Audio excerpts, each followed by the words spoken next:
ভালো প্রশ্ন। রবীন্দ্রনাথ ঠাকুর, বিশ্বকবি রবীন্দ্রনাথ ঠাকুর 1861 সালে 7ই মে কলকাতার ঠাকুর পরিবারে জন্মগ্রহণ করেন। তার পিতার নাম ছিল দেবেন্দ্রনাথ ঠাকুর এবং তার মাতার নাম ছিল সারদা দেবী। তিনি নিজের বাড়িতেই গৃহশিক্ষকের কাছে পড়াশোনা করেন, কিন্তু তিনি বিদ্যালয়ে যেতে পছন্দ করতেন না। 8 বছর বয়সে তিনি কবিতা লিখতে শুরু করেন। 17 বছর বয়সে তিনি পড়াশোনার জন্য ইংল্যান্ডে যান। তিনি সারা জীবন কবিতা, উপন্যাস, নাটক, ছোট গল্প, গান লিখেছেন। 1931 খ্রিস্টাব্দে তিনি গীতাঞ্জলি কাব্যগ্রন্থের জন্য নোবেল পুরস্কার পান।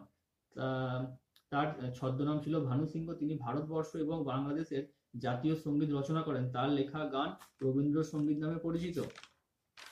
তিনি নাইট উপাধি ত্যাগ করেন। তিনি শান্তিনিকেতন এবং বিশ্বভারতী বিশ্ববিদ্যালয় সৃষ্টি করেন।